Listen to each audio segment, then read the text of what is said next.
बिहार के नए deputy chief minister Tejashwi Prasad Yadav खास बातचीत के लिए ईटीवी के साथ मौजूद हैं। तेजस्वी जी, पहले जो आपको बहुत बहुत बधाई, आप दोबारा बिहार के उप मुख्यमंत्री बने हैं।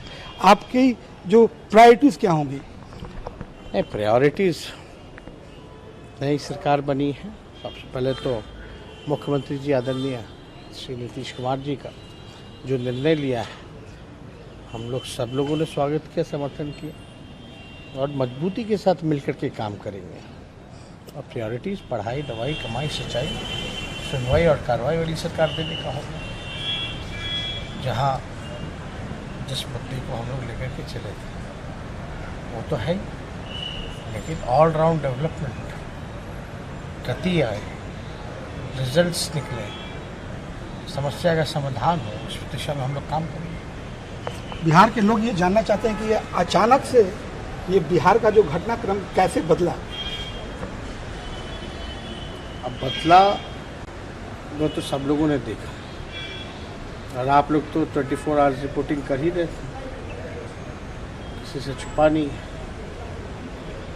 भाजपा के लोगों का काम करने का तरीका आप लोग सब लोग जानते हैं।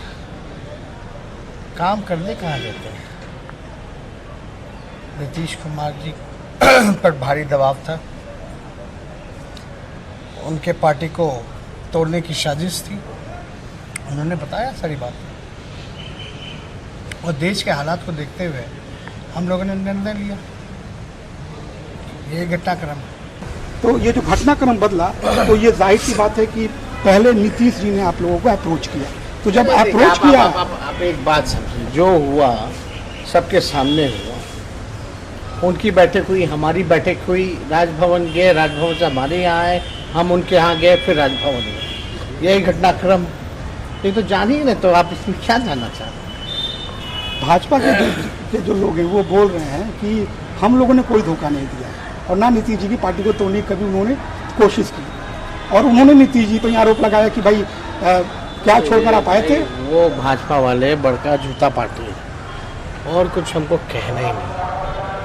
क्या कहें उन लोगों के बारे में? बिहार से तो विलुप्त होने वाले हैं लोग, क्या कहें? जब आप डिप्टी सीएम अब बन रहे हैं तो पिछले बार की कुछ ऐसे कार्य हैं जो नहीं आपने की थी, जो उसको करना चाहेंगे? अरे पिछले बार तो केवल 18 महीने ही मौका मिला और 18 महीने में कितनी उपलब्धियां थी वो सबको पता है, उससे कुछ छुपा नहीं है।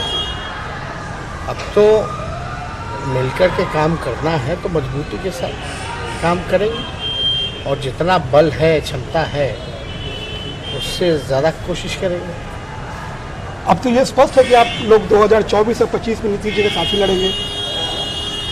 आप एक बात समझ लीजिए, ये असली गठबंधन है और महागठबंधन बनाने वाले दो ही शख्स हैं, आदरणीय नीतीश जी और आदरणीय गरीबों की मसला लागू जी, इन्होंने मिलकर बना।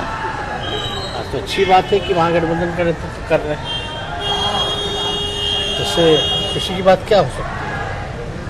लड़ाई जो है हम लोगों के सामने जो चुनौती है बड़ी, लेकिन मिलकर के साथ रह करके चाहे कोई भी परिस्थिति हो, चुनौती हो, इसका मुकाबला करेंगे। आपने जिस तरीके से नीतीश जी का पाँव छू का प्रणाम किया, फिर वो नीतीश जी आपसे गले मिले, कैसा महसूस हुआ? देखिए, एक शिष्टाचार है और हमारे माता पिता ने तो यही संस्कार में दिया है कि जो बड़े हैं उनका इज्जत करना चाहिए। और एक नई पारी, एक नई शुरुआत हम कर रहे हैं, तो ओथ में जाने से पहले हमने अपनी माँ का पाँव सबसे पहले छुआ, क्योंकि हमारे पिता शारीरिक रूप से पटना में नहीं हैं, बीमार अवस्था में दिल्ली में हैं, तो वीडियो कॉल में ही उनसे आशीर्वाद लिए और जिनके नेतृत्व में काम करना है और हमारे पिता के साथी भी रहे हैं, तो जाहिर सी बात है जब कोई नई पारी, नई शुरुआत हो तो बड़ों का आशीर्वाद देना चाहिए। आपकी माताजी ने कहा कि आपकी जो पत्नी है वो काफ़ी भाग्यशाली हैं, शादी होने के बाद आप दोबारा से डिप्टी सीएम बने, आपको ये लगता है?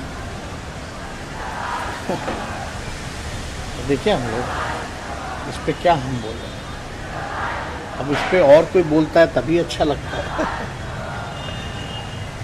तेजस्वी जी हमारे साथ मौजूद थे, जिन्होंने अपनी बातें रखी और हमारी उनकी शुभकामना है जिस तरीके से वो बिहार के डिप्टी चीफ मिनिस्टर बने हैं दोबारा। कैमरामैन अशोक के साथ अमित भलारी, ETV भारत, पटना।